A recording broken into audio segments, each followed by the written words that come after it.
আমাদের রাজা কোনো ভুল করতে পারে না, কারণ রাজার ভুল করার ক্ষমতাই নাই।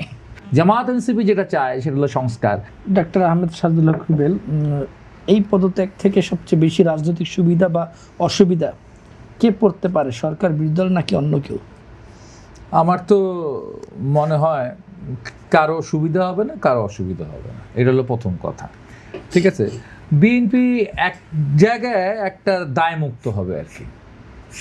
দেখবেন যে যে মোস্তফা ফয়সাল পারভেজ সাহেব হচ্ছে একটা কথা একটু বললেন আর কি, এই প্রথম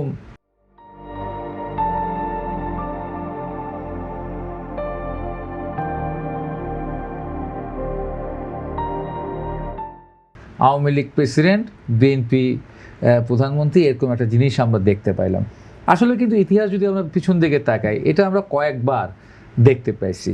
এটা আমরা দেখতে পাইছি হচ্ছে 2001-এর ট্রানজিশনের সময়, ইলেকশনে যখন হচ্ছে বিএনপি জিতে আসছে, তার আগে আওয়ামী লীগের রাষ্ট্রপতি। আমরা 96-তে দেখেছি হচ্ছে আব্দুর রহমান বিশ্বাস ছিলেন রাষ্ট্রপতি, যিনি ছিলেন বিএনপির, শেখ হাসিনা প্রধানমন্ত্রীও ছিলেন। পরে একটা নিয়ম মতো চেঞ্জ হয়ে শাহাবুদ্দিন সাহেব আসলেন, তারপরে ইয়াজউদ্দিন সাহেব থাকলেন। ইয়াজউদ্দিন সাহেবের আন্ডার তখন একটা শুধু রাষ্ট্রপতি না, তখন আগের দলের আগের সরকারের স্পিকারও থাকতো।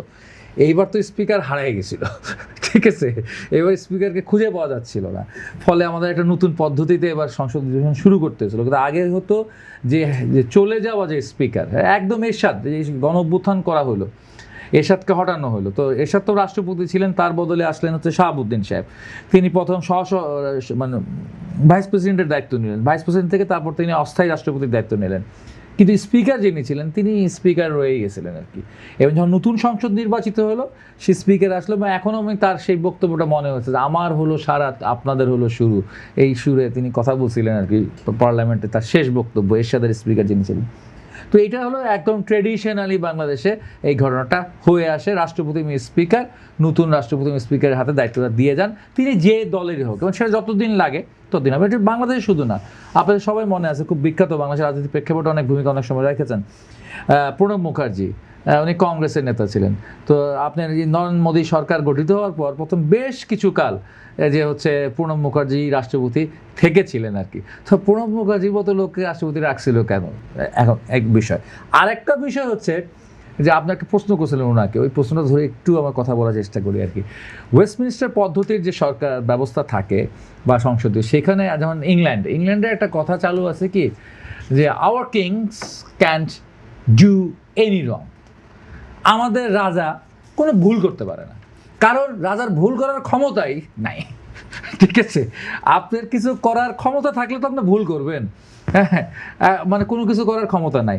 তো ওই আদলে আমাদেরও যে রাষ্ট্রপতিরা থাকেন, ঠিক আছে, তাদের ভালো করার ক্ষমতা আছে কি না এটা প্রশ্ন, একটা সাপেক্ষ ব্যাপার, কিন্তু খারাপ করার সুযোগই থাকে না আর কি। মানে ওটারে এতটাই হচ্ছে গিয়ে মানে করে রাখা হয় আর কি, বা সংসদীয় পার্লামেন্টারি সিস্টেমের মধ্যে দিয়ে। যদিও এটাকে চেঞ্জ করবার জন্য নানা রকম আলোচনা জাতীয় ঐক্যমত্য কমিশনে এসেছে, প্রধানমন্ত্রী রাষ্ট্রপতির ভারসাম্যের বিষয় এসেছে, এটার পক্ষে অনেক আলোচনা আছে, অনেক ইতিবাচক আলোচনা আছে, আবার এটার পক্ষে নীতি আলোচনাও আছে। সেই আলোচনার মধ্যে গুরুত্বপূর্ণ আলোচনা হচ্ছে যে প্রাইম মিনিস্টার তো হচ্ছে শুধু প্রাইম মিনিস্টার না, সে হচ্ছে যারা হলো ডাইরেক্ট পাবলিকের ভোটে ইলেক্টেড, ঠিক আছে, ডাইরেক্ট পাবলিকের ভোটে ইলেক্টেড, জনগণের যে সার্বভৌমত্বের জায়গা থেকে সংসদের সার্বভৌমত্ব, সেই জায়গা থেকে প্রধানমন্ত্রী। আর যে রাষ্ট্রপতি, সেটা তো হচ্ছে সংখ্যাগরিষ্ঠ পার্লামেন্টেরিয়ানদের একটা ব্যাপার স্যাপার। তো উনি হলো একটা পরোক্ষ, যতটা প্রত্যক্ষ হলো প্রধানমন্ত্রী। তো পরোক্ষকে আমি পাওয়ার শেয়ার করব কেন প্রত্যক্ষ নেতৃত্বের চেয়ে, এরকম একটা কোশ্চেনও কিন্তু হচ্ছে গিয়ে ওই সময়ও অ্যারাইজ করছে, এখন অ্যারাইজ করছে। তারপর দেখা যাক এটাকে শেষ পর্যন্ত বিএনপি কীভাবে করে অ্যামেন্ডমেন্ট বা সংশোধনীতে নিয়ে আসে। কিন্তু জামায়াত এনসিপি যেটা চায় সেটা হলো সংস্কার। সেই সংস্কার চাইলে হচ্ছে গিয়ে আমার মোটামুটি 50-50 পাওয়ার হয়ে যাবে প্রাইম মিনিস্টার এবং হচ্ছে প্রেসিডেন্টের।